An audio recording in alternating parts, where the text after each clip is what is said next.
mpaza kenshi kuko hanyibutsa byinshi byabaye mu bwana bwanjye. Iyo mpageze hari inkuru imwe ihita inza mu mutwe kuko ibyabereye aha ntibyamvuye mu bitekerezo nubwo nari nkiri muto. Wari umunsi umwe twari tuje gutashya muri iri shyamba. Mu nzira twazaga dukina imikino itandukanye y'abana. Gusa muri twe harimo umwana umwe witwaga Mahirwe. Yari umwana utuje utarakundaga gukina n'abandi bana. Yabaga acecetse kandi akenshi akagenda ari wenyine. Muri twese ntawamenyaga ikibazo yabaga afite.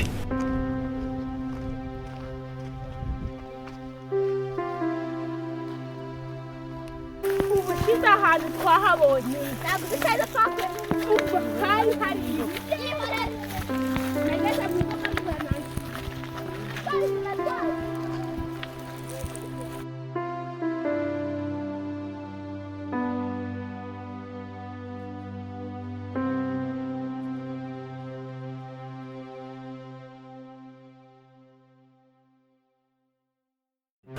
Uwo munsi twageze mu ishyamba, ubundi dutangira gutashya. Mu gutashya kwacu bamwe buriraga ibiti, abandi bagakokora amashami, abadakoze ibyo bagatoragura inkwi zumye zabaga zaraguye hasi. Nubwo twatashyaga ariko Mahirwe ntawe wari muri twe uwo munsi. Icyo gihe natwe ntitwabyitayeho kuko twakekaga ko yagiye gutashya ahandi akatwitarura. Nta gitangaza cyari kibirimo, twari twaramumenyereye.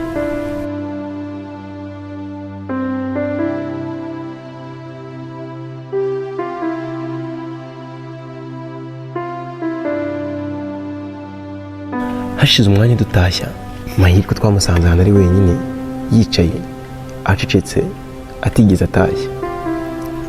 Njye sinigeze nita ku kumenya ikibazo afite, ahubwo natangiye kumubwira nabi, mwumvisha ko imyitwarire ye ari ubwenge buke, ndetse mvangamo amagambo amusesereza.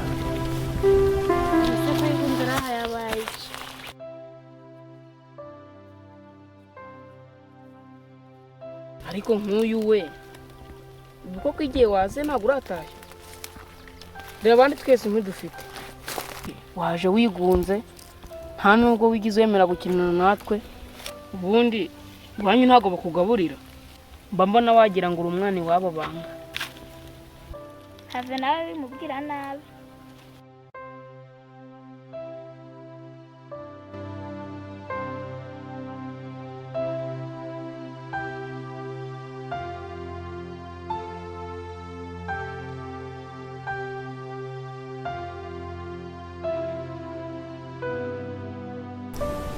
Yumvise ayo magambo yarahagurutse arongera araduhunga nanone.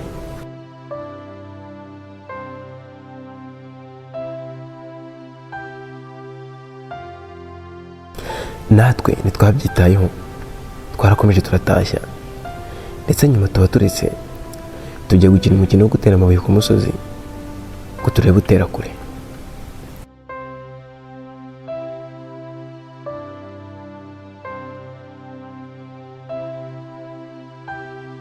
Turambiwe ibyo twahagaritse kuyatera, ahubwo dutangira kuyahirika ngo turebe uko ayo mabuye yibarangura ku musozi. Mfashe ibuye rya mbere ngo nihirike, nibwo undi mwana twari kumwe yavugiye kure ashaka kumbuza kurirekura, gusa sinamwumva. Yambuzaga kubera ko aho nari ndyohereje ariho Mahirwe yari yicaye.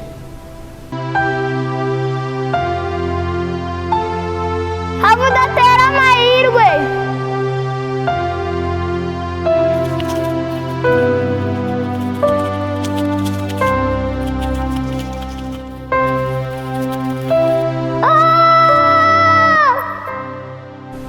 Ibuye ryibaranguye turyumva, nyuma gato twumva ijwi ritaka, tumenya kuko biri kose ari Mahirwe ibuye rifashe. Niko gukwira imishwaro mu ishyamba tumushakisha.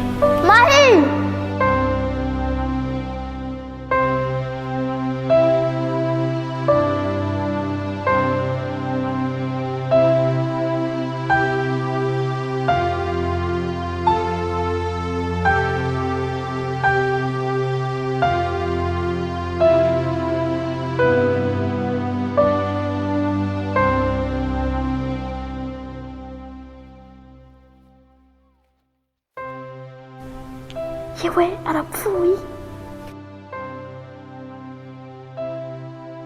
hashize umwanya tumushaka nibwo twamusanze ahantu aryamye, ibuye ryamwikubise ku mutwe ndetse bigaragara ko yavuye amaraso menshi.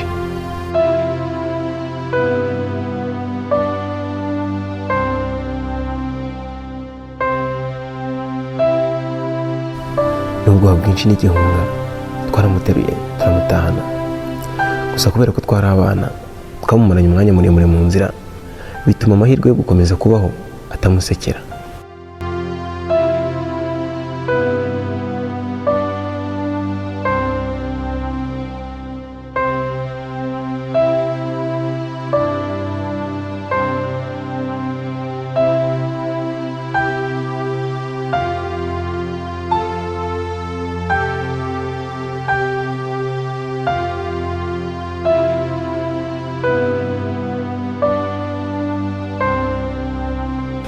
Buri gihe rero uko nje aha hantu nongera kumutekerezaho.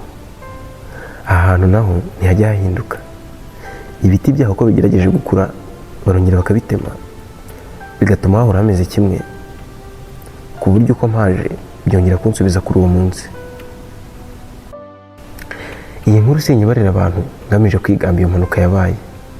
Mu by'ukuri ikibazo si ibuye ryafashe amahirwe, ahubwo ikibazo ni impamvu yari yatumye ajya aho ryamufatiye. Ibyo namubwiye nzi ko ari ukumukosora, sinari nzi ko byari bimukomeretsa kuko nta wari uzi ikibazo yari afite. Aho twamenyeye amakuru nyuma, twamenye ko cyamuteraga kwitwara atyo ari uko yari afashwe nabi n'iwabo, ngo yarakubitwaga ndetse akimwa ibyo kurya, nicyo cyatumaga amera atyo. Ubwo rero isomo nshaka ko abantu bakuramo ni iri: kumenya ikibazo umuntu afite biragoye, gusa rimwe na rimwe tujya twisanga twaciye imanza yewe naho twaba tutazi impamvu. Mu gihe ubonye umuntu afite ikibazo ujye umwegera gahoro umenye icyo ari cyo, kuko uko umwitwaraho bishobora kumutabara muri ako kanya ndetse n'ahazaza he.